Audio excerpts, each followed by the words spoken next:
Boa noite, estamos iniciando o programa Realidades, Direitos Humanos e Cidadania. Hoje nós vamos conversar sobre o tema Direito à Saúde e para isso nós convidamos aqui o professor Paulo Henrique Martins, cientista social, professor do mestrado em Saúde Coletiva da UFPE, e temos também a presença da médica Rafaela Pacheco, médica de família e comunidade e também ex-diretora do CIMEP. Sejam bem-vindos para a gente conversar sobre esse nosso tema tão importante que é a saúde humana, a saúde das populações, a saúde da comunidade, né? Eu gostaria de iniciar perguntando o que vocês entendem por direito à saúde. Marcelo, primeiramente é um prazer estar aqui mais uma vez com você. Temos tido outras jornadas e estar aqui da discussão sobre saúde, no meu caso saúde e sociedade, sempre é me sinto como um compromisso de militância, poder compartilhar e trocar ideias sobre assuntos. Para mim, a questão do direito à saúde, eu venho pensando muito ultimamente sobre esse tema do direito à saúde. Sobretudo, não pensando só a questão do direito à saúde pública, que é, digamos, os direitos republicanos de cidadania à saúde, mas pensando algo anterior a isso, o direito à saúde como articulado com a ideia do direito à vida. Penso hoje que, e esse é um tema que acho palpitante, avançar numa discussão, uma rediscussão sobre direito à vida, direito ao viver. Não é só direito a ter cuidados médicos, é o direito a ter um ambiente saudável para se viver, a ter uma alimentação saudável, a ter um ambiente afetivo saudável, a família, a sociedade. Eu penso que o direito à saúde, repensado ou pensado desde o direito à vida, ele nos ajuda a explicar a potencialidade do SUS. Porque o SUS, a ideia de atenção, elas capam uma visão estreita do direito à saúde para trazer o direito à vida. Quer dizer, não é só direito a hospitais, né? Porque Perfeito. Já é a ponta do problema, tem muita coisa para ver em torno da base, né? Como é que a Rafaela vê isso? Boa noite, Marcelo. Boa noite, professor Paulo. Uma honra estar aqui, né, pela primeira vez. Agradecer o convite, né? A gente tem um entendimento, enquanto reforma sanitária brasileira, enquanto medicina de família e comunidade, que o direito à saúde é um direito humano, né? Estamos falando de um direito, como o Leonardo Boff coloca, a plenitude de vida, né? A construção de algo que vai para além de gasto, vai para além de um olhar de prejuízos para uma sociedade. Muito pelo contrário, né? O direito à saúde é um direito em que sociedades civilizadas, sociedades avançadas entendem como investimento, né? Direito à saúde é você ter investimento, dar investimento ao seu povo, que é o principal patrimônio que uma sociedade precisa entender como o dela, né? Então, nesse sentido, o Sistema Único, ele avança nessa discussão e a gente vem agora à tona com cartazes e movimentos de rua que vêm avançando nessa discussão e amadurecendo esse olhar social em relação a essa questão, né? Você, Rafaela, trouxe alguns dados aí, né, do SUS, né? O que você traz para ver a importância também? Eu acho que duas coisas esses dados são importantes, a importância do SUS para o país, mas também como que o nosso povo também, de alguma forma, está doente, né? Isso. Você trouxe aí. E é importante a gente dizer que a categoria SUS, né, Sistema Único de Saúde, em vários momentos ela é muito sabotada pela linguagem da grande mídia, né? Então é importante a gente dizer que o Sistema Único de Saúde ele está para além das filas, para além dos seus problemas, né? Existem alguns autores, a gente está conversando, né, com o professor Paulo, que existem alguns autores que colocam que o SUS ele não é um problema sem solução, ele é uma solução cheia de problemas. Então, nesse sentido, a gente construir o SUS em números, e aí eu sou ruim de números, por isso que eu tive que trazer a pesquinha, mas o SUS, ele, do tempo de sua criação para cá, pouco mais de 25 anos, a gente tem mais de 1,5 bilhão de atendimentos ambulatoriais, né? Mais de 290 milhões de exames laboratoriais. É um sistema que já executou mais de 12 milhões de internações, né, hospitalares, 9 milhões de ultrassonografias, ou mais de 8 milhões de sessão de hemodiálise, né, que a boa parte é feita pelo sistema público, mais de 1 milhão de tomografias, né, mais de 23.400 transplantes, cerca de 95% dos transplantes que existem de todos os órgãos no Brasil são realizados pelo Sistema Único, né, mais de 1,62 milhões de partos normais, mais de 617 mil cesáreas. Isso já é um número que já está superado, inclusive, mas para a gente ter também a clareza que existem essa ordem de grandeza de atendimentos, né, de uma saúde que, infelizmente, ainda é muito centrada no hospital, ainda é muito centrada na medicação, é muito centrada nos procedimentos de alta tecnologia. Né? Mas o SUS ele é mais que isso. Né? E o professor Paulo, que tem pesquisado muito redes sociais, em saúde, essa história da questão da corporação, como é que vê a mudança da saúde, né, nas últimas décadas desse século XX? Parece que houve alguns acontecimentos muito interessantes em relação à mudança do que é um cuidado à saúde das comunidades e o que é hoje, por exemplo, um mercado, talvez, da saúde. Né? Primeiramente, é importante, Marcelo, tentar contextualizar um pouco o que é a política de saúde no Brasil. Muitas vezes as pessoas leem um livro de algo que se passa na Inglaterra, na França, no Japão, nos Estados Unidos, e tenta fazer uma análise da realidade brasileira e se perde as variações contextuais. No Brasil, existem 3 níveis de políticas de saúde. Existe um nível mais tradicional, uma lógica mais tradicional de política de saúde, que eu diria que é a política intervencionista. É uma política tradicional, tem a ver com a formação do Estado no Brasil, um Estado de caráter mais burocrático, intervencionista, a ideia de que o cidadão ele não é capaz de construir sua saúde, seu cuidado. Ele tem que receber apoio do Estado. Então, o Estado tem que criar políticas para regulamentar a cidadania. Isso é tradicional da formação da República no Brasil, tem a ver com a nossa tradição do escravismo colonial. Então, as políticas são para intervir sobre indivíduos que são, em princípio, incapazes de construir sua prática de saúde e cuidado. Esse é um modelo mais tradicional. Ou seja, mais sintomático, mais uma intervenção mais de ordem, assim, que não vê a questão política do todo desse envolvido. Não vê a questão do sistema de sustentação, da sociabilidade, da esfera pública, da construção da prática democrática, participativa, responsabilização, não vê nada disso.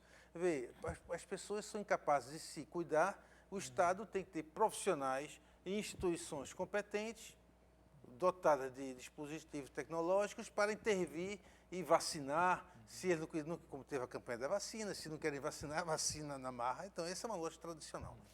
Mas, recentemente, temos uma outra lógica de política de saúde, que é o contrário dessa ideia da cidadania regulamentada, que todos são, em princípio, autônomos e capazes de cuidar de sua própria saúde.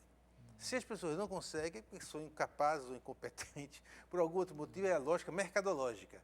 O mercado cria condições para todos poderem ter seus planos de saúde privados, de preferência, e se as pessoas não conseguem ter, é um problema individual. Se alguém só consegue pagar 40 e outro consegue pagar R$2.000 para um plano de saúde, é um problema individual. O mercado oferece condições para todos.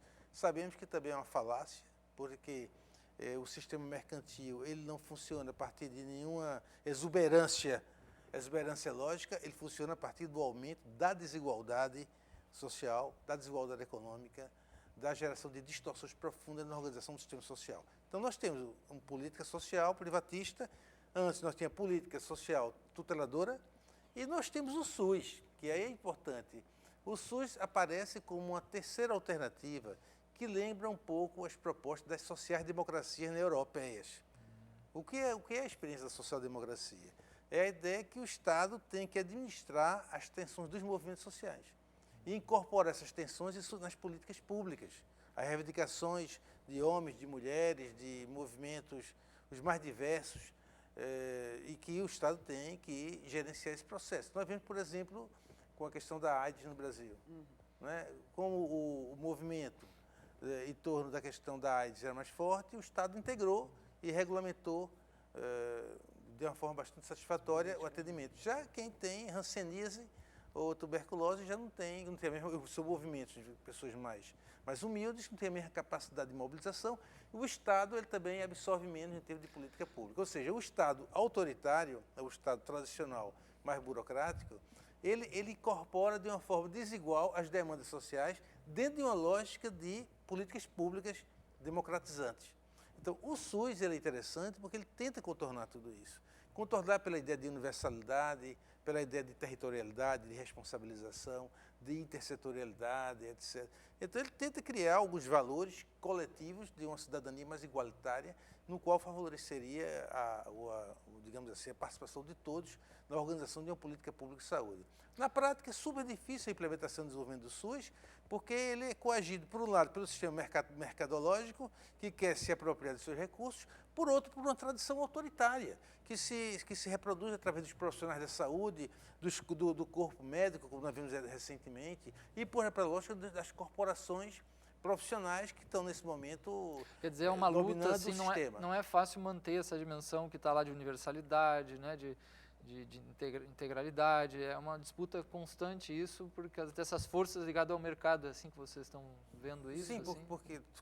porque a ideia de um sistema público de saúde baseado, inspirado na ideia da social-democracia, exige a formação de uma esfera cívica, coletiva, igualitária, onde todos acedem igualmente aos bens e aos cuidados de saúde. Como no Brasil essa esfera pública ela está fragmentada por corporações profissionais, então há uma apropriação dos sistemas de saúde em vários níveis, desde o nível ministerial, aos níveis departamentais, aos níveis estaduais e municipais. Há uma luta por oligarquias econômicas e corporações profissionais, inclusive as corporações médicas, na tentativa de controlar o mercado de bens de consumo e de bens de serviço de sua área corporativa. Falando nesse ponto, Paulo e Rafaela, você falou, né, da questão do mercado e dentro das corporações, como é que é essa dimensão, por exemplo, eu vou chamar assim de um certo assédio, né, da indústria do mercado, por exemplo, indústria farmacêutica, em cima dos profissionais médicos, você, Rafaela, que é médica, que tem essa experiência também, né? Eu acho que assim, a gente tem uma questão muito concreta no Sistema Único de Saúde e na saúde brasileira e mundial como um todo, que é a medicina centrada na doença, né? Então a gente está focado, e aí os olhares do mercado, os olhares da própria organização dos sistemas de saúde como um todo no mundo, elas estão muito centradas nesse olhar da doença. Então, esse olhar da doença, ele não é um olhar que vem à toa, ele é um olhar extremamente rentável, extremamente produtor e gerador de riquezas para determinados espaços e corporações, sejam corporações industriais, sejam corporações profissionais, né? Então, a gente tem esse disparate, né? O Brasil, ele tem 3 grandes problemas relacionados a doenças específicas, né? A gente tem o que os autores chamam de tripla carga de doenças, né? Que seria o primeiro conjunto, que é uma agenda não superada, né, das doenças infecciosas e parasitárias, então as diarreias, as pneumonias, que mataram muitas pessoas, sobretudo crianças e idosos, na década de 60, 70. Essa agenda, ela vem avançando no sentido de melhoria, de redução de morbimortalidade, né, a quantidade de pessoas que adoecem e morrem, mas isso ainda não está totalmente superado. Então, os grandes cinturões de pobreza nas grandes cidades e as cidades nos rincões aí do interior do Brasil, por exemplo, ainda sofrem dessa questão. A segunda coisa é a epidemia de violência, né, das causas externas, que a gente chama na medicina, né? Então, as violências, sejam elas domésticas, de trânsito, das grandes cidades, das cidades pequenas. Então, isso também vem matando sobremaneira as pessoas, adoecendo, sequelando e matando as pessoas. E a terceira questão são as doenças crônicas, né? As doenças crônicas não transmissíveis. Então, as hipertensões, as diabetes, tuberculose, hanseníase, AIDS, enfim. Essas doenças que também trazem uma agenda muito importante, né?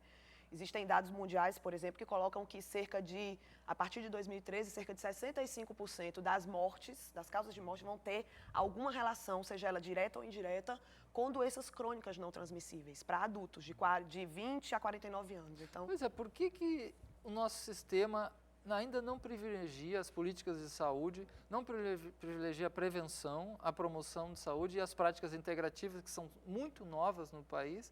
Atenção básica mesmo. O que acontece que isso não é uma prioridade? A educação em saúde, criando autonomia, como vocês colocaram, que a pessoa saiba, né, como que ela fica doente. Quer dizer, o que está acontecendo? Por que esse estado de coisas? Né? Eu acho que a gente está falando de uma crescente, né? A gente está falando de um sistema que tem uma especificidade, o SUS, que ele foi construído a partir de forças sociais, né? Então, não foi um governo que chegou lá e deflagrou simplesmente, existiu todo um movimento de sociedade civil organizada para a construção dessas diretrizes, desses princípios do sistema único. E isso é um dado de especificidade da experiência brasileira, né? Então, essa reforma sanitária, ela vem num avanço, né? A gente vem num crescente agora de investimentos na atenção básica. Obviamente, não são na velocidade que a gente gostaria, né? A gente tem essas questões que o professor Paulo bem colocou, da inserção do mercado e da da lógica neoliberal do mercado, que tenta a todo momento sabotar e privatizar o sistema único, né? Mas existe um crescente nessas discussões. A gente vê a atenção básica sendo, garantindo o seu local, a gente vê nunca, como diria o ex-presidente, nunca na história do Brasil se discutiu tanto a atenção primária à saúde no Brasil como a gente está vendo agora, né? Então, as pessoas estão entendendo o que é a estratégia de saúde da família. Aos poucos, a gente está discutindo as práticas integrativas e um olhar da saúde que vai para além da cura, para além do centrar na doença, mas na construção dessa prevenção e promoção. Acho que é um processo, como diria Sérgio Aroca, civilizatório, né? Paulo? O desenvolvimento do Sistema Único de Saúde do Brasil encontrou dois problemas que se pensava que seria superado com a passagem de um paradigma hospitalocêntrico para um paradigma do cuidado, da atenção primária, básica. Um primeiro problema foi a ver com a questão dessa lógica corporativista que domina a formação dos profissionais de saúde, sobretudo dos profissionais da área médica. Se pensava que com a mudança do paradigma, as pessoas se sensibilizariam, os profissionais se sensibilizariam para a dimensão humana, o apelo para a solidariedade cívica, e, enfim, para uma outra forma de cuidar. E necessariamente não aconteceu isso. O que aconteceu foi um transplante dessa dimensão corporativa presente no sistema hospitalar para o sistema das unidades de saúde. Isso tem a ver com a ideia de uma medicina um pouco mais burguesa, isso? Não, de uma medicina corporativista, assim, que é formada por hierarquias de poder e de competências técnicas e que só sobrevive se essa hierarquia se manter. Se esse modelo for assim como é, e pautado na doença, como a Rafaela colocou. Pautado na doença, pautado na competência técnica e nos diplomas. Sim. O médico, o enfermeiro, o assistente social, e os demais profissionais. Então, esse sistema, de certa forma, ele foi transplantado para o sistema público e não foi desconstruído como deveria ter sido feito. Isso é uma dimensão. A outra dimensão, talvez igualmente problemática, é que se investiu muito na descentralização e na territorialização das ações de saúde, na perspectiva de que as populações locais pudessem se empoderar e assumir as responsabilidades mais efetivas na gestão dos processos locais. E não tem acontecido como seria desejável. Digamos assim, na minha experiência com as populações, os usuários de saúde, o que se percebe é que é uma cultura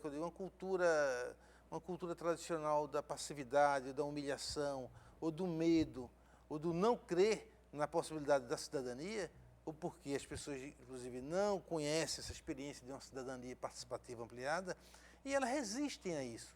Elas resistem, tendem a projetar muito no profissional da saúde e no médico, sobretudo, a lógica de funcionamento dos hospitais. E aí tem outro problema muito interessante que a gente vai retomar, acho que depois do intervalo, que é como que a população acabou nesse processo acreditando que a sua saúde depende basicamente de um medicamento ou de uma cirurgia. Parece que não acredita que é outra possibilidade.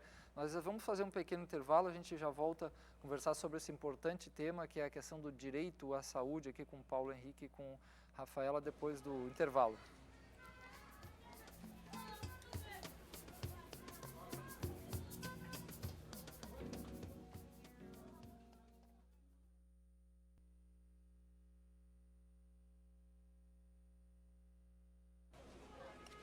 Estamos de volta com o programa Realidades, Direitos Humanos e Cidadania, um novo espaço de reflexão, críticas e debates aqui da TV Universitária de Pernambuco, discutindo hoje o tema Direito à Saúde. Nós temos como convidados aqui o professor Paulo Henrique Martins, que é cientista social, professor titular da UFPE, e a médica Rafaela Pacheco, médica de família e comunidade.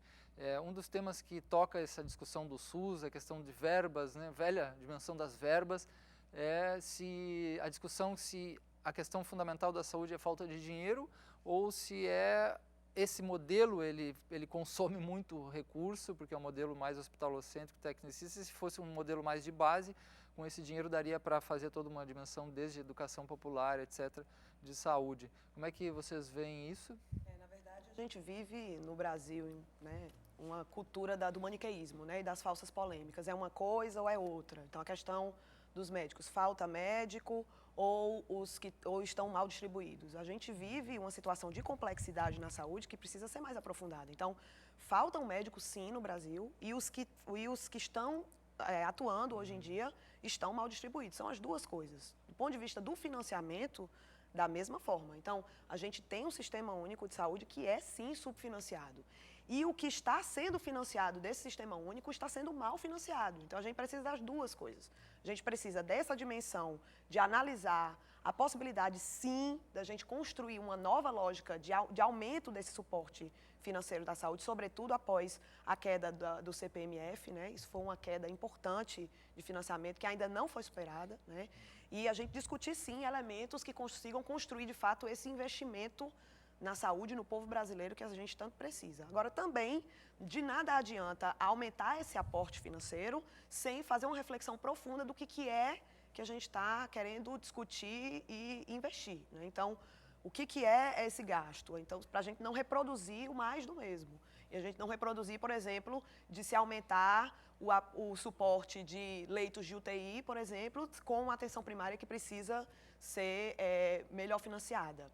A gente tem uma realidade hoje no Brasil, dados do Conselho Nacional de Secretários Municipais de Saúde, que cerca de 74% das unidades de saúde de atenção básica no Brasil estão sob condições ruins ou péssimas. Então, nós estamos falando de uma rede que está absolutamente sucateada, né? Profissionais de saúde, médicos, enfermeiros, dentistas, enfim, todas as áreas que estão adoecendo nesses espaços, que nem estão dando conta de cuidar e cuidam com muita dificuldade do povo brasileiro e nessa situação acabam por adoecer junto, né? Então, é algo que precisa ser discutido, é um dedo no vespeiro, vamos dizer assim, que a gente precisa colocar. No meu entender, o valor a ser atribuído ao cuidado delimita os custos financeiros do atendimento de saúde. Se eu valorizo mais o cuidado, naturalmente eu vou valorizar mais a prevenção. E ao valorizar mais a prevenção, você diminui os custos financeiros globais. Se eu valorizo menos o cuidado do ser humano, uma abordagem menos humanística, uma abordagem mais mercadológica, eu vou atribuir mais valor à questão financeira. Quanto vai custar a cesariana ao setor privado dá mais retorno em termos de custo, em termos de lucro, do que o parto natural, vai ser valorizada a cesariana. Se é que fazer uma intervenção com anestesia favorece em termos de ganhos, é melhor do que uma outra abordagem que não tem necessidade da intervenção. Então, o sistema mercadológico ele não valoriza o cuidado do ser humano, ele valoriza o lucro. Então, toda a prática, todo o sistema de saúde, ele passa a ser delimitado por uma questão de mercadológica financeira. Então, quando nós pegamos, dependendo dos países, se observa muito bem a variação dos custos financeiros da saúde. Na Escandinávia, é um caso clássico, onde funciona muito bem a social-democracia, e vemos que nos bairros, isso acontece na cidade de Estocolmo, em várias cidades suecas, na Noruega, Dinamarca, nos bairros existe um médico do bairro. E ele guarda todos os exames das pessoas do bairro. Então, antes de você sair para o sistema, para outra parte do sistema, de média complexidade, outra complexidade, tem que passar pelo menos pelo profissional do bairro, que ele tem seus exames e ele vai lhe conduzir para onde você deve ir. É próximo de alguma coisa que também tem essa ideia em Cuba, por exemplo, da dimensão social. De Cuba também. Isso é um sistema preventivo que está ligado à ideia de uma saúde pública, propriamente pública. O médico, o bairro, a comunidade, o local. O sistema mercadológico ele procura destruir a ideia do público, porque o público barateia, torna mais barato os custos. Ele vai valorizar justamente um sistema de status social no qual você é considerado como cidadão a partir da sua capacidade de consumir planos de saúde ou tipos de mercadorias. Então é muito comum no Brasil essa distorção de pessoas da faixa de renda C, digamos, pessoas que têm menos condições não teriam condições de pagar um plano privado de saúde e poderiam usufruir muito bem de um plano público, preferirem pagar R$40, R$50 num plano privado, porque isso dá um status. E o sistema mercadológico contribui para isso, ao difundir a ideia de que o SUS é um sistema para pobres. E se você não quiser ser pobre, pague um plano de saúde, mesmo que seja um plano deficiente, mas isso lhe dá um status social. Então, a questão do custo financeiro vai sempre com a ideia do reconhecimento dentro da comunidade, da sociedade onde você vive. Vocês veem uma ameaça de alguma dimensão da direção da privatização dentro do âmbito da saúde? Como é que vocês estão vendo isso? Como é que vocês veem também a questão das UPAs, que alguns chamam de OPAs? Só colocar uma parte, Marcelo, essa questão para nós, na medicina de família e comunidade, a gente defende muito a questão da medicina centrada na pessoa, que é exatamente vai na contramão dessa política mercadológica, centrada no lucro, centrada na necessidade de privatizar o sistema e os serviços. Então, a gente constrói o entendimento e a medicina centrada na pessoa, ela é uma técnica, ela é um método clínico, ela é metodológica e ela é política também, na medida em que ela constrói esse outro olhar que amplia a perspectiva do cuidado. Então, nós, na reforma sanitária brasileira e na medicina de família e comunidade, a gente discute e defende ardentemente a questão da medicina centrada na pessoa, que vai realmente questionar a forma de se ensinar a medicina, a forma de se ensinar o cuidado em saúde e a forma de se priorizar o que para nós é impagável, que é a vida humana e é a defesa da vida das pessoas e da plenitude da vida das pessoas. E as UPAs? Como é que vocês veem essa dimensão? Assim? As UPAs, elas reproduzem um pouco um equívoco na gestão do setor público no Brasil, que é achar que a eficiência gerencial do profissional, do especialista, basta para assegurar o funcionamento do sistema público. E não é verdade. O que assegura o funcionamento do sistema público na saúde ou na educação é a capacidade de associar, claro, uma certa eficácia gerencial, mas a responsabilização e implicação do usuário na construção do seu cuidado. Isso. Quando ela fala da questão da pessoa, a centralidade da pessoa. Quando o gestor ele valoriza a sua eficácia gerencial, instrumental, e desvaloriza a capacidade do usuário de se aparecer como pessoa centrada na organização do seu cuidado, os custos financeiros tendem a aumentar. Porque as pessoas não se sentem responsáveis. Se eu não me sinto responsável pelo meu cuidado, eu vou sempre atribuir ao outro a responsabilidade, o que vai gerar no outro um encargo maior do que ele, às vezes, pode suportar. Aí sempre atrás do medicamento, sempre atrás tem que ter médico em todo lugar. E a gente tem evidências aí no mundo inteiro, né? Então, Cuba foi colocado aqui, a Escandinávia, a gente tem Holanda, não são experiências, a própria Inglaterra, são experiências, o Canadá, experiências centradas num investimento maior na atenção primária à saúde. Então, está posto que é melhor, é mais barato e dá uma dimensão mais diferenciada nesse cuidado, construindo, de fato, como o professor Paulo coloca, a autonomia dessa pessoa no sentido dela construir e ser responsável pela sua própria saúde. Né? As UPAs, na minha opinião, né, um serviço importante e bem montado de pronto atendimento, ele é importante, ele é fundamental, mas ele precisa ter um lugar e ele precisa se atuar em rede. Ele não pode ser o centro dessa questão. A gente defende que a atenção primária, ela é a coordenadora do cuidado. Né? Então, o médico do bairro, na verdade, as equipes de saúde da família do seu bairro, elas, por estarem cuidando dessas pessoas e dessas famílias ao longo do tempo, a gente faz a aposta de que é mais interessante, é mais barato e dá mais qualidade nessa atenção dessa pessoa, a construção de que ela pode, sim, contar com esse vínculo e com essas equipes de saúde para ajudar ela a ser responsável pelo seu próprio cuidado. Essa é a grande aposta da medicina de família e comunidade no Brasil e no mundo. Nós estamos falando de comunidade, né, de saúde e medicina, a gente tem que falar de um tema muito importante que ficou muito na mídia, né, e muita polêmica social esse ano, durante 2013, que é a questão do programa que o governo trouxe, um programa mais de caráter emergencial, mas que gerou uma polêmica imensa, principalmente da parte da corporação médica, que é o programa Mais Médicos, né, de contratação de médicos, principalmente porque tem os tais dos médicos cubanos, que aí mexe com outra questão política no Brasil muito complicada, um certo conservadorismo, né? Eu gostaria que vocês, a posição de vocês em relação a isso, inclusive Rafaela, né? Eu estou do lado de uma persona não grata, que foi considerada, né, por alguns da corporação, então, que sofreu um tipo de ataque nesse aspecto, né, porque saiu do sindicato, né, teve uma posição diferente, como outros médicos e profissionais também abandonaram e saíram, né? Como é que vocês veem esse programa governamental e essa polêmica toda que girou no ano de 2013 em torno disso? Né? Bom, no meu entender, isso volta à questão das corporações profissionais no Brasil. O que me preocupa muito nesse momento no Brasil, e eu acho que a questão do Mais Médico é um sintoma de um problema mais grave, não é algo isolado.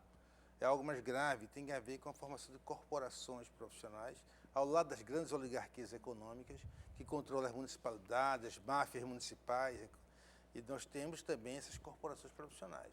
Na área da justiça, na área da medicina, da saúde, na área da universidade, no setor da academia. Tem várias corporações e essas corporações elas têm uma lógica autorreprodutiva que não está necessariamente conectado com o interesse público.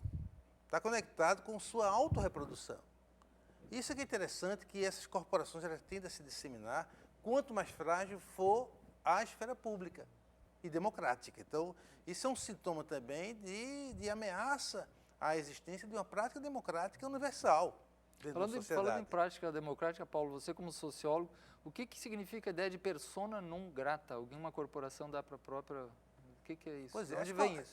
As corporações elas são autorreferenciadas. Elas funcionam a partir de sua reprodução. Então, tudo aquilo que pode ameaçar a reprodução desse sistema, ele tende a reagir de uma forma irracional. O Mais Médico, por exemplo, é bem sintomático, que existem necessidades de médicos para atender famílias que estão em situação de dificuldades em vários lugares do país, mas a corporação ela não raciocina como público, ela não raciocina em termos da experiência pública, da participação, da solidariedade pública. Ela funciona em termos da solidariedade do grupo de referências. Esse grupo ele se reproduz através dos seus diplomas, através de suas faculdades, através de suas associações, através dos seus registros, a partir dos seus dispositivos de proteção, como, por exemplo, as provas, os exames, se tem capacitação, não tem capacitação.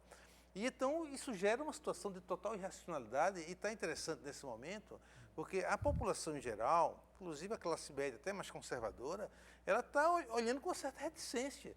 Porque na medida que você percebe que as pessoas estão precisando do atendimento médico e que não existe médicos disponíveis, porque os médicos que formam aqui, a grande parte dos brasileiros não querem ir para o interior, é óbvio que tem que ter um profissional. E se os cubanos que têm uma grande experiência profissional, muito mais do que nossos médicos, na área do atendimento ao cuidado primário, claro que tem que buscar os melhores profissionais. Isso acontece em todos os países do mundo. O Canadá, por exemplo, de uns 8 ou 10 anos para cá, tem uma grande política de trazer profissionais da informática para o Canadá, porque as faculdades não estavam dando conta das necessidades do desenvolvimento da informática nesse país. O Quebec, sobretudo, tem muita gente que foi para o Quebec, muitos brasileiros. E não há problema, não tem, vai buscar onde tem. Certamente é uma mão de obra que vem mais barata vindo do Brasil do que os que estão saindo das universidades do Quebec. Então é normal que se no Brasil nós temos condições de trazer médicos cubanos ou de Portugal, da Espanha, e que com muita competência profissional, reconhecida competência profissional na área do cuidado, e que nós não temos aqui, porque nossas faculdades não formam necessariamente o profissional para ser um bom cuidador. As disciplinas sobre ética, sobre bioética, sobre cuidado, as disciplinas são incipientes na formação do profissional, é um privilégio sobre a formação técnica e tecnológica, então claro que é normal que você vai buscar em outro lugar. Rafaela, como é que você vê? Você que estava no sindicato, né, dos médicos de Pernambuco, estava lá militando, fazendo um trabalho muito bonito e saiu, né, junto com outras pessoas, deixou uma carta pública, inclusive, né, da sua tristeza, da sua indignação com alguns atos, né? Como é que você vê a situação? Veja, eu acho que a gente precisa, o Sistema Único de Saúde, a saúde brasileira, ela precisa de soluções a curto, médio e longo prazo. Acho que a gente não pode viver de soluções a curtíssimo prazo. Mais médicos, ele é uma parte da resposta que a gente precisa dar à sociedade brasileira. Agora, obviamente, a gente não pode viver de mais médicos, a gente não pode viver de missões internacionais, né? Acho, e aí me solidarizo com a sociedade brasileira, e sobretudo com as pessoas mais oprimidas desse país, e no sentido da necessidade urgente e pungente de profissionais da área da saúde, e especialmente de médicos. Então, a gente vai precisar, sim, de espaços e de passos firmes nesse sentido. Agora, acredito que a corporação médica e alguns setores dessa corporação trazem um debate que é importante também para a construção do sistema único, que são soluções fundantes a médio e longo prazo. Acho que a gente não pode misturar essas duas questões, né? A discordância ela tem a ver muito mais com a condição política da pauta em si, do que propriamente com a não crítica. Eu acho que o Mais Médicos, e aí só o tempo dirá, né? Mas eu acho que ele tem problemas. Agora, como o SUS também tem problemas, e a gente precisa construir soluções para esses problemas, né? E construir elementos de solidariedade mesmo no cuidado em saúde. Porque as pessoas não estão precisando de médico para daqui a 6 anos. As pessoas estão precisando de médico hoje, precisaram ontem, enfim. E isso é um longo caminho aí que a gente vai precisar construir para garantir esse SUS que a gente quer tanto. Bonita a sua posição mais moderada, assim, mas eu fico pensando como é que você se sente, né, sendo acuada por algumas pessoas da corporação como médica, militante tantos anos, né, dentro de saúde, comunidade e família, sendo de alguma forma, é um tipo de ataque que você sofre, assim como o nosso colega da Universidade Federal, o professor Rodrigo Cariri também está sofrendo esse ataque, o outro Paulo Santana, várias pessoas estão sofrendo da corporação. Eu fico pensando como eles se sentem numa situação dessa, né? Não, é uma forma, assim, o que a gente precisa construir, de fato, é o debate da democracia, né, da tolerância à diferença, da tolerância a pensar diferente, né. Eu acho que essa carta e a forma de se dialogar com os colegas e com os pares é nesse sentido, de construir que é possível sim discordar e é possível sim a gente construir de forma respeitosa essa discordância, né? E é o que a gente vem tentando fazer, enfim, o que eu venho tentando fazer na minha história e de tantos outros colegas, né? Estabelecer um diálogo, né, Paulo, nesse último minuto antes do intervalo. Não, eu fico refletindo sobre essa questão desse corporativismo, a alma do corporativismo e os desafios da construção da democracia. Penso que nos últimos anos nós perdemos um pouco esse espírito cívico, esse espírito de uma solidariedade universal e ampliada. Talvez pela forma como o modelo funcionou de desenvolvimento nos últimos tempos, ele estimulou a formação dessas corporações.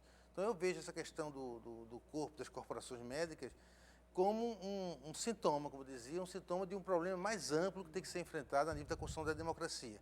Porque a saúde pública, como a educação pública, as ações públicas em gerais, elas exigem uma solidariedade maior do que a lógica corporativista de qual cada um faz parte no seu meio de trabalho. Ok, vamos fazer um intervalo então, já voltamos a conversar aqui sobre direito à saúde, aqui no programa Realidades. Já voltamos.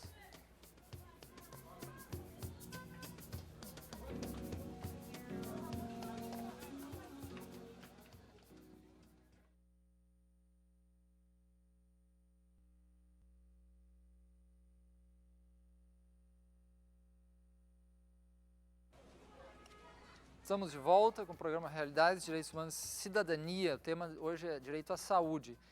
Paulo, Henrique e Rafaela falavam sobre a questão da necessidade, né, de médicos. E o programa Mais Médico também, como é que vocês veem? Só para a gente complementar essa ideia. É só a gente complementar um pouco, eu vejo que o programa Mais Médicos, ele está para a saúde, assim como a política de cotas está para a educação, né?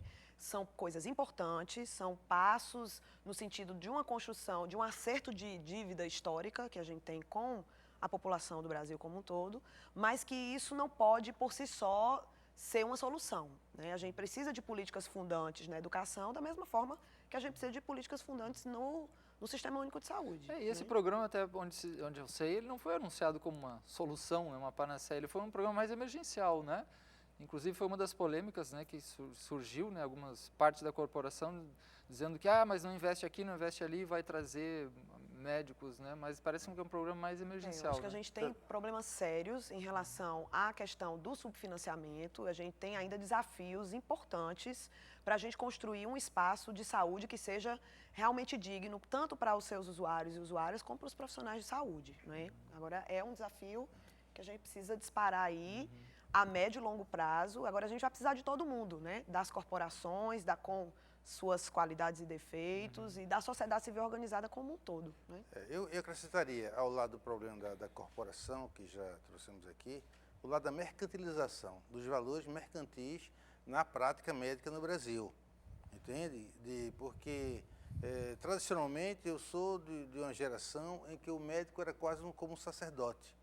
Eu me lembro que eu tinha meu tio, uma pessoa muito querida, Djalma Cavalcante, marido do grande poeta Celina de Holanda, alguns conhecem. E tio Djalma era um homem que cuidava da família, entende? Ele tinha uma generosidade, uma solidariedade. Não é quer dizer que o médico tem que ser pobre.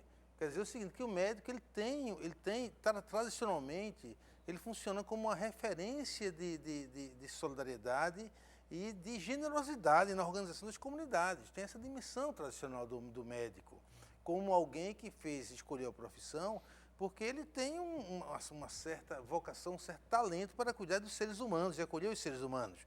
Então, todos nós temos essa visão do médico. A ideia do médico com aquele que faz o curso porque quer entrar no mercado de bens e serviços para poder ganhar bem, se dar bem na vida, então vê a medicina apenas como um instrumento, um recurso para ficar rico, essa é uma ideia que eu não conheço na minha época. É uma ideia mais recente e que, infelizmente, tem contaminado muito a formação do campo médico no Brasil. Há uma mercantilização da saúde do Brasil que é extremamente perigosa, porque grande parte do trabalho de construção da saúde das pessoas, considerando que hoje grande parte das nossas enfermidades são psicossomáticas, existe uma dimensão emocional e afetiva na produção da enfermidade e também da sua cura, então o médico tinha essa contribuição simbólica e subjetiva ao trazer o elemento da confiança para o usuário, lhe permitir ao usuário se entregar na sua dor e na capacidade na confiança de que o profissional seria capaz de trazer essa saúde. Quando você não começa a desconfiar que o profissional de saúde só está querendo meter a mão no seu bolso e ganhar dinheiro com você, que está descuidado, que não tem atenção por sua pessoa, isso passa a ser também um foco de novas enfermidades emocionais, de base emocional, de base afetiva, que gera outros tipos de enfermidades também de base física. Mudou o perfil das enfermidades contemporâneas e tem muito a ver com a relação do cuidador com quem é cuidado. E no Brasil isso é muito grave. Eu acho que existe também uma satanização de pessoas, em vez de a gente conseguir analisar complexamente o sistema, né? O profissional médico, como os outros profissionais da saúde, eles são produto desse meio, né? Eles são produto de um sistema que é tomado por essa lógica de privatizações e de mercantilização da saúde.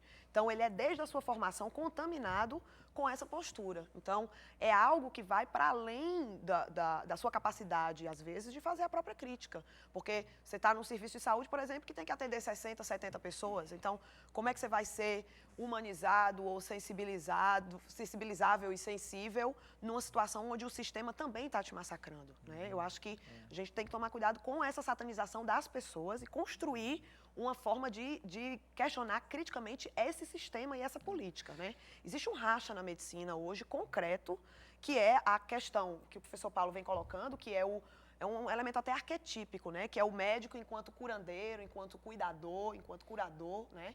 Desde as épocas antigas, das primeiras civilizações até agora.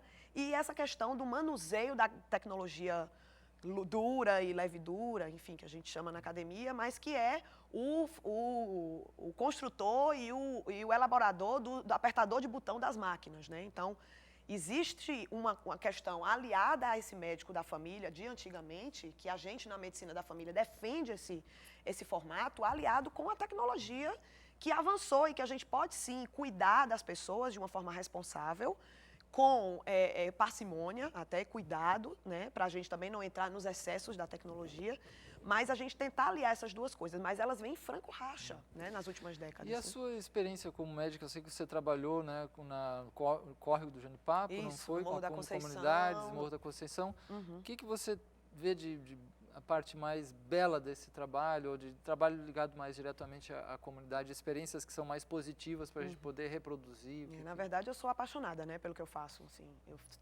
vou fazer 7 anos de formada agora, sou médica de família desde o primeiro dia de formação, eu me dediquei a isso, mesmo na época da faculdade, e fiz medicina rural, trabalhei numa cidadezinha chamada Cumaru, né, trabalhei um tempo em Surubim, mas passei 2 anos em Cumaru, que é uma cidade do Agreste, pernambucano.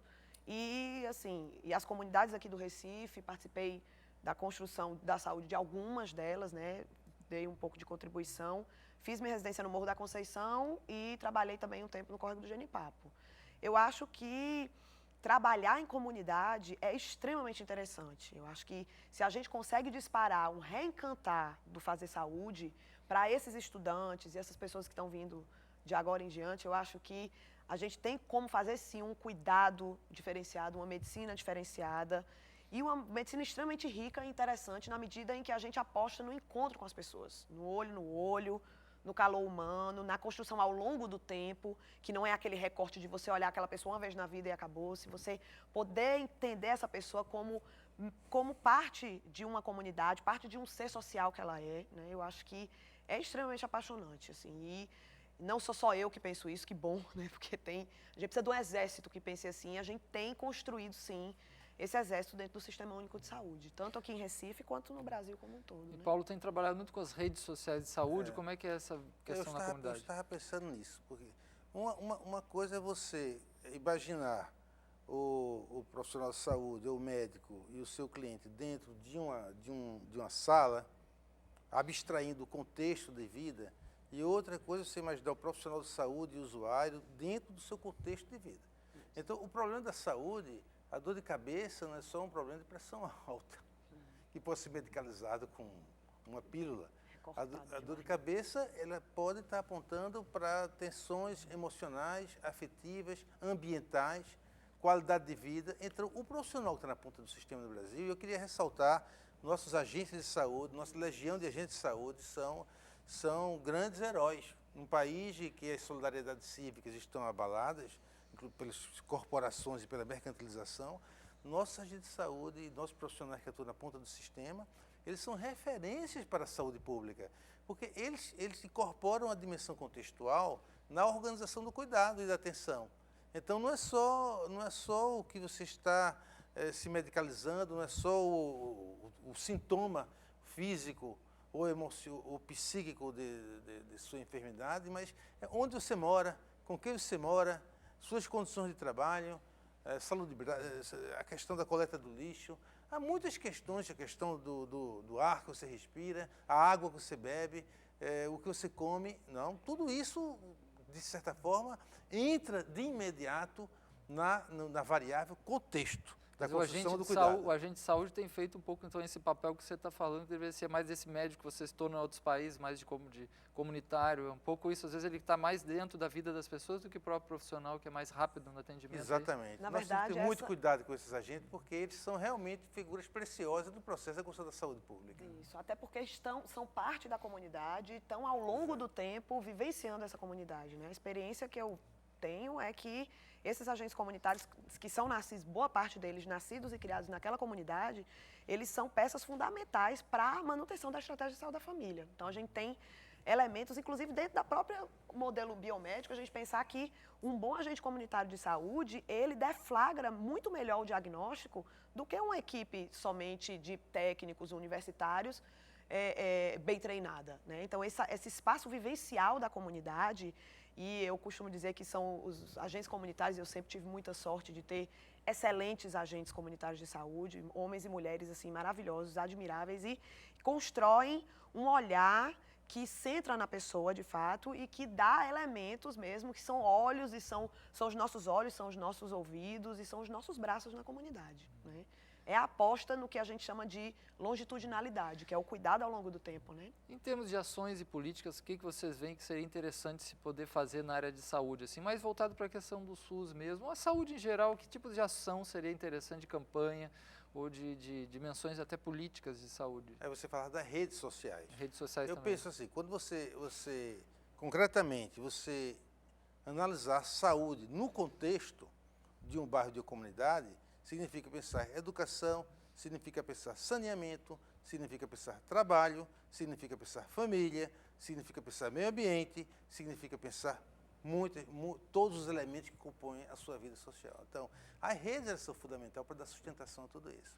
A articulação do sistema de família com o sistema de vizinhos, dentro dos programas de saúde, grupos de discussões terapêuticos ou que articulam problemáticas comuns, homens discutindo problemas de homens, mulheres discutindo problemas de mulheres, jovens grávidas trabalhando a gravidez, são ações afirmativas no sentido de construção de resistências e de construção de esclarecimentos coletivos que barateiam, não só barateiam financeiramente os custos da saúde coletiva e trazem mais qualidade de vida, sobretudo no momento em que as políticas públicas estão funcionando mal numa cidade como Recife. O SUS ele é um sistema complexo, né, e ele vai precisar de soluções complexas. Né? Então, acho que a gente tem uma chave muito importante no sistema que chama-se Educação Popular em Saúde. Né? Acho que colocar as pessoas dentro da sua complexidade e entender essas pessoas a partir do espaço onde elas estão, do sistema sanitário, com pouco esgoto, pouca água encanada, com uma relação de cidade muito adoecedora, né? Cidades e grandes metrópoles que são ingovernáveis e que têm uma dificuldade de ir e vir e que têm uma dificuldade na construção de espaços saudáveis de vida e de conviver. Eu acho que colocar isso tudo e analisar nessa complexidade é a grande chave para a gente sair dessa grande crise da saúde que a gente vivencia essas últimas décadas, né? Então, montar redes de atenção à saúde que vão para além só do setor saúde, que montem uma ação intersetorial, que dialoguem com a educação, que dialoguem com a assistência, com a assistência social, que dialoguem com outros parâmetros mesmo de discussão de sociedade, é de fato o que a gente precisa para aprofundar e construir de fato o que a gente chama de clínica ampliada, né?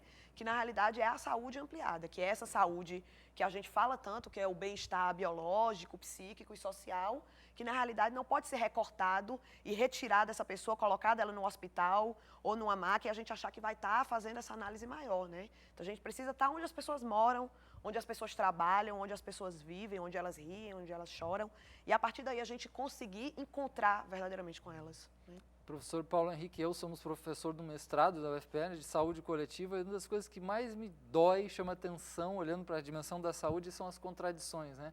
De um lado, várias campanhas muito interessantes do próprio Ministério da Saúde, agora das práticas integrativas, que é uma política nacional, né, de práticas antes chamadas de alternativas, que estão sendo valorizadas, e por outro lado, uma mídia, uma contradição imensa, por exemplo, o estilo de vida altamente pernicioso e danoso, né? Você vê o que as pessoas consomem, né? Os refrigerantes, os açúcares, os carboidratos sem fibras, a falta de vitaminas, né? Falta de um consumo geralmente de frutas e verduras, está lá todas essas campanhas, várias campanhas eu andei investigando do Ministério ao longo dos anos, falavam disso para melhorar a saúde da população. Aí você entra no hospital, tem uma máquina de Coca-Cola, de refrigerante, aí tem a mesma coisa que é o cachorro-quente, que é criticado pela própria política, né, do governo. Então, um mundo de contradições. Como lidar com isso? A cidade polui, aí tem que ter um hospital, né? Polui, produz um estilo de vida problemático, tem que ter um hospital para cuidar disso. Como é que lidar num mundo tão contraditório? Pois é, consumismo não é cidadania. Eu acho que isso é um equívoco que nós temos enfrentado em termos de políticas públicas e política de desenvolvimento do Brasil nos últimos anos. Consumismo não é cidadania. Consumismo é um reducionismo da ideia de cidadania. A ideia de cidadania é uma construção moral, política, jurídica, econômica mais ampla, que implica integração, bem-estar e favorecimento da solidariedade coletiva e da formação da esfera pública. O consumismo destrói a esfera pública, o consumismo destrói a solidariedade familiar e cívica, o consumismo favorece o individualismo e a formação de geração de escravos do consumo. Então, isso tem um impacto na saúde o pior possível. E aí, como as eleições estão chegando aí, e a situação está ficando dramática, porque o modelo consumista está contribuindo para desorganizar a esfera pública e cívica, as eleições vão convidar os gestores e, sobretudo, o Partido dos Trabalhadores para ter que mudar drasticamente sua orientação sobre as políticas públicas e assistenciais para tentar, de fato, implementar políticas de cidadania solidária, inclusive na saúde, começando pela saúde, porque vai articular todos os demais raízes da cidadania. Eu queria aproveitar e fazer a divulgação de um dos livros que eu organizei nessa área de saúde, que é Saúde em Novo Paradigma. São 10 autores, né? São textos aí de pessoas de vários lugares do mundo, principalmente da medicina, uma dimensão mais medicina integral, complementar. Saúde em Novo Paradigma, da editora da UFPE. Tem também o site www.curadores.com.br, www.curadores.com.br, que é o site de saúde, também dessa visão de práticas integrativas. Uma mensagem final para antes de encerrarmos, assim. Eu queria agradecer, né, dizer que foi um prazer estar aqui, né, discutir a construção da saúde que a gente tanto quer, o SUS que nós queremos, né. Acho que é possível, sim, acho que a gente vem melhorando, não nos passos que a gente gostaria, mas acho que a gente vem avançando bastante. E eu acho que a gente vai precisar de todo mundo, não é? Todo mundo, todas as pessoas e a sociedade civil organizada como um todo, prestando atenção em que mundo é esse que a gente está vivendo, que saúde é essa que a gente tem, que alimentação é essa, que planeta é esse que a gente tem, né? E a educação popular em saúde, ela vem ensinando muito a gente na saúde. Eu acho que a gente pode estar estendendo isso para além, né, com os ensinamentos do nosso grande mestre Paulo Freire, né? Mas agradecer, dizer que foi um prazer, que estou às ordens, à disposição para essa boa conversa. Paulo. Que o Sistema Único de Saúde foi e continua a ser a proposta mais usada de democratização das políticas públicas e estatais no Brasil. E nós temos que continuar lutando pelo SUS, como essa grande proposta que é, e sobretudo porque ele não se afirma só, ele se afirma dentro de um movimento sanitarista que vinha antes, e se afirma através de um conjunto de profissionais e também usuários, hoje formados em redes, que estão abrindo esse espaço de repensar o Brasil, repensar a democracia, repensar o desenvolvimento no Brasil. Então temos que fortalecer a luta pela saúde, pelos direitos à saúde, e creio que esse programa eu vejo como extremamente oportuno para dar mais um pontapé nesse jogo que estamos vivenciando no momento presente. Ok, nós que agradecemos ao Paulo Henrique e a Rafaela Pacheco, né, discutindo esse tema conosco, direito à saúde. Obrigado, até a próxima.